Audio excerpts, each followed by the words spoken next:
Welcome back to another episode of the Be the CEO of Your Life and Business podcast. I just have to say that this is the type of week it's been. Amy and I just went to hit record and I asked her what we were talking about because even though we just had a conversation about it, I literally couldn't remember. And so even though I'm the one that came up with the topic, I still couldn't remember. So anyway, that's the type of week it's been. But what we are going to talk about today is making yourself a priority. And I was listening to one of my favorite shows this week, the Ed Mylett show. And he was talking about this topic about how people think that putting yourself first is selfish. And it's really not. And because if you don't, like when you're on an airplane and they say, you know, put your oxygen mask on first so that you can help others, it's really the same concept, because if you don't take care of yourself, you can't take care of everybody else around you. And I had a tiny example of this week when I woke up with vertigo again on Monday. And I've been running myself crazy. We've talked for week after week about my insane sports schedule. And we basically haven't been home since April. And now I've had vertigo now twice in the last month, and I've never had it in my whole life. And it's been a really scary experience. So that was another wake-up call on Monday morning, where even though I am pretty good about, you know, my self-care routine and working out and eating healthy, obviously I'm not doing enough. Yeah. Because that small amount of time in the morning is good, and I'm thankful that I have it. But obviously I need to figure something else out. And I can't look at it as being selfish, because if I am waking up with vertigo and can't take care of my kids in the morning, can't get them out of the house, and can't do what I need to do, who am I helping? Well, yeah, because it affected you also throughout the workday as well. It was like, I was like death on awful. Monday.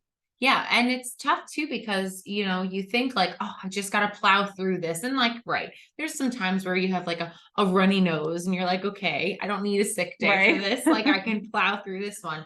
But to get to a point where you were just not like yourself at all during these bouts. Horrible on Monday. It's like, that's not the time to step on the gas, folks. Like that is the time where you have to say, all right, something has to change, because if you're not taking care of yourself, you can't take care of anybody else. Like I love the airplane analogy, but I don't feel that people really understand what that means, because I listened to the same episode that you did. And even Ed Mylett said it. He's like, what? I'm not going to put the mask on my kids first. Like I want to save my kids first.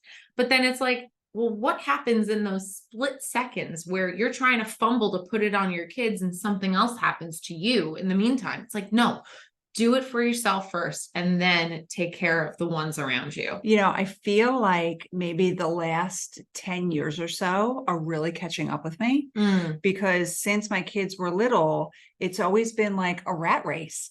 I had to get them out of the house, pack all the bags, make all the lunches and everything. Of course, you put your kids first, right? Yeah. They're your number one priority.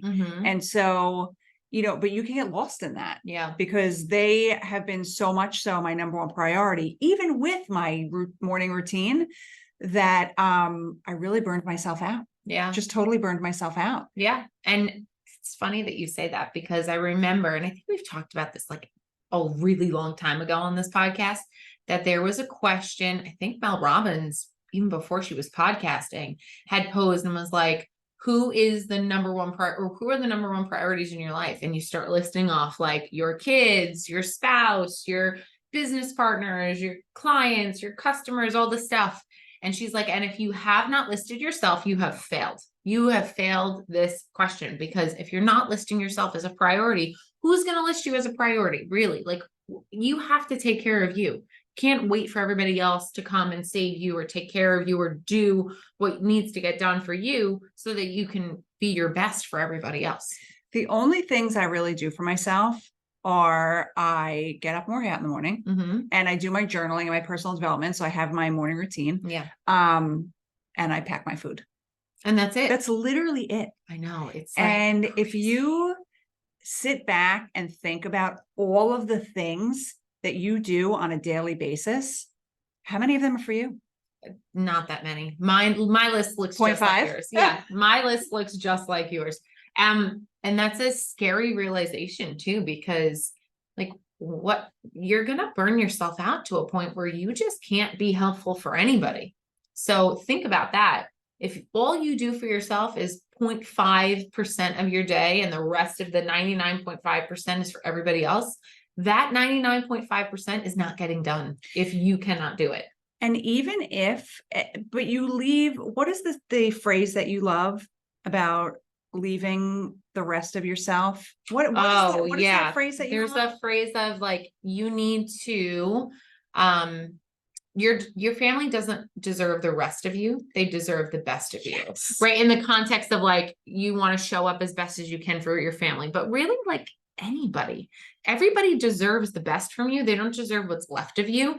And if you're not filling your cup first and like taking care of yourself first, so that you can pour over into other people, notice all of the visualizations there, then you're not going to be giving them the best. You're going to be giving them what's left of you.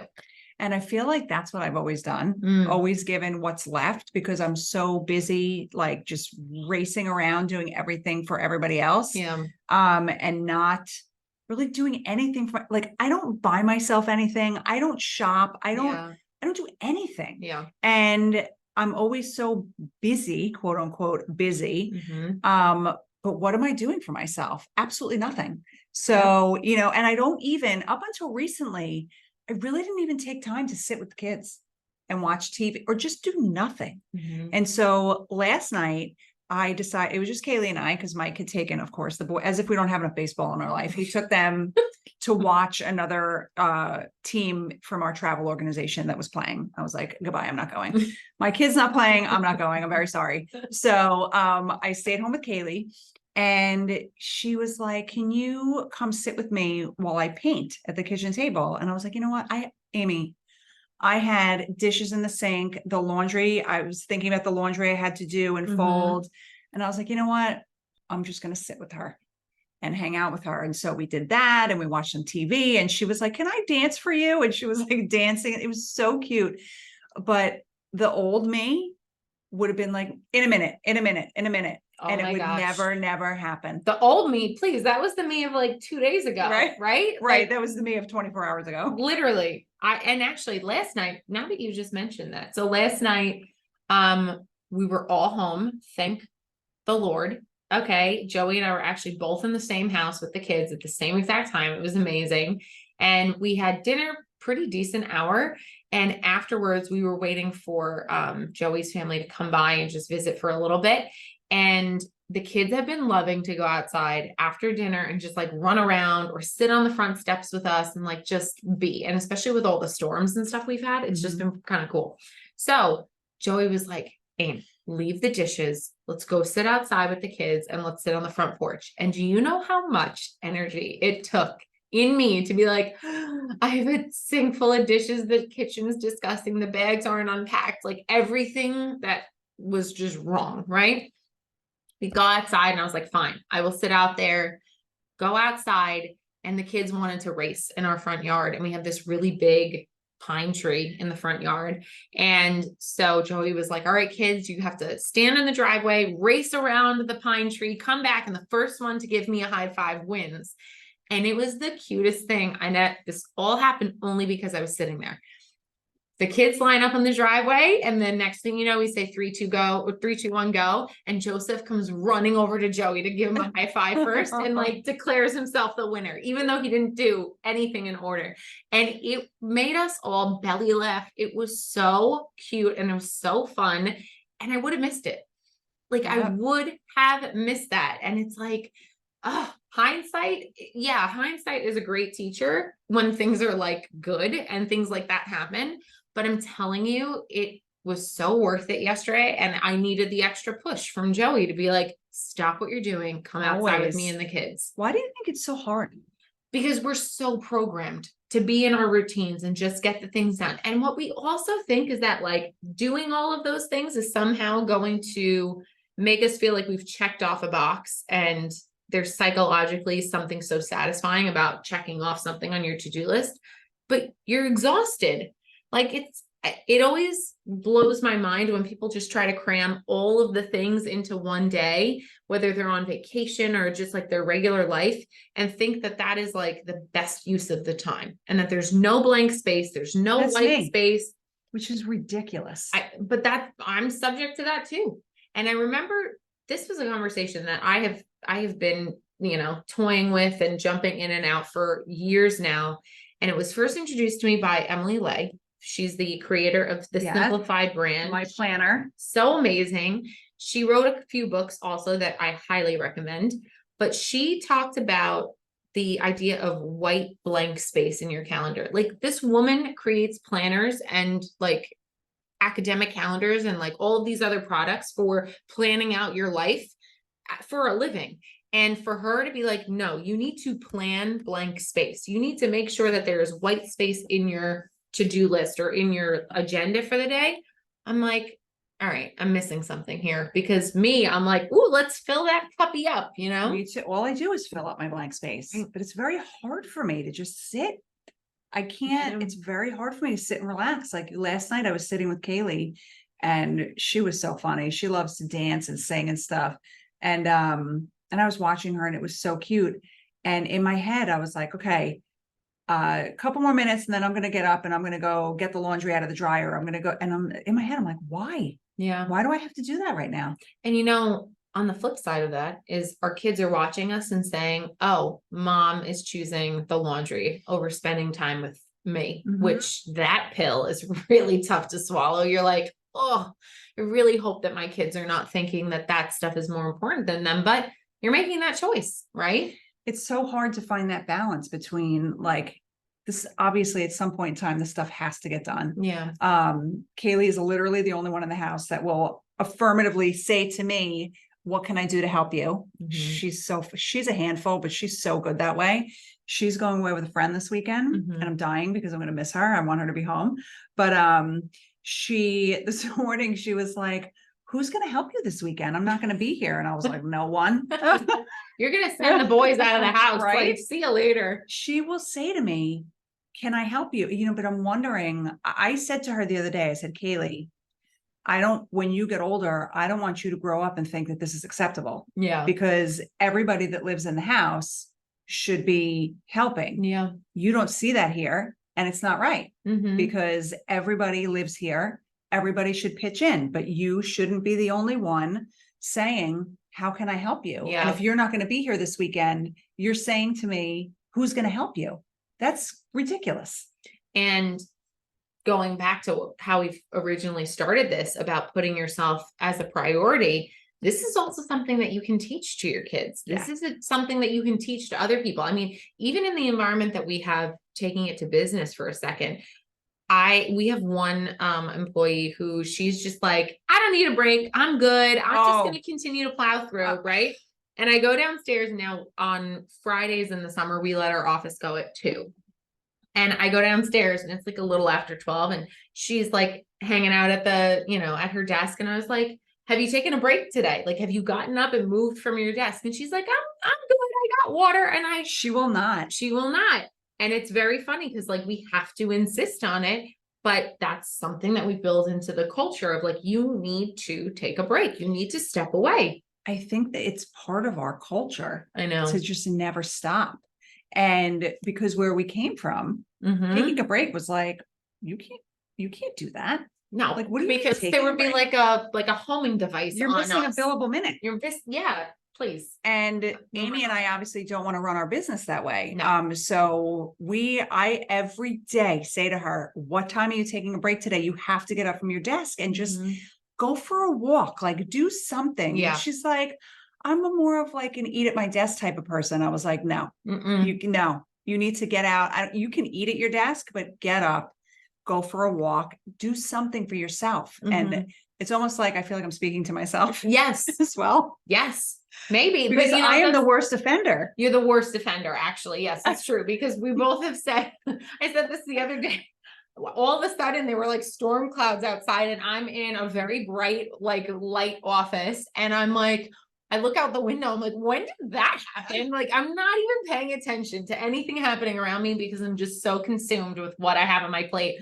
And I'm like, when is it supposed to rain? Like, this is crazy. Or we'll go up to our offices and like not emerge again unless we need to, I don't know, get water or something. What did I say to you? I said, our offices are up on the second floor of our building. Yeah. And I said to Amy, there are days where I will come into the office in the morning and not leave the second floor until I leave for the day. It's so wild. And it's really bad. So I think, and I don't want it to seem like we're talking at you, like you need to do this stuff, because we don't do this stuff. Obviously are We're terrible really at it. talking to ourselves. Yes. Right? It was a good reminder, actually. There was a reason that it was a reminder this week for us, and like that we both listened to it.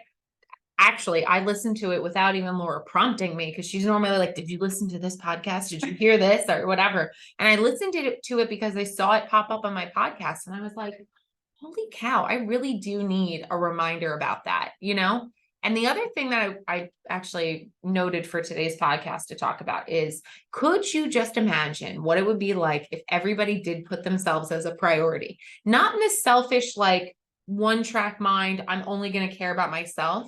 But if we all took the time to, properly pour into ourselves first, how that could create a ripple effect to other people. It really would. Wouldn't that be insane? Like, Yeah. people's moods would be elevated. I think productivity levels would be elevated. I really do think that it would be a social experiment for the ages to really see that everybody was dedicating time to themselves. Yeah.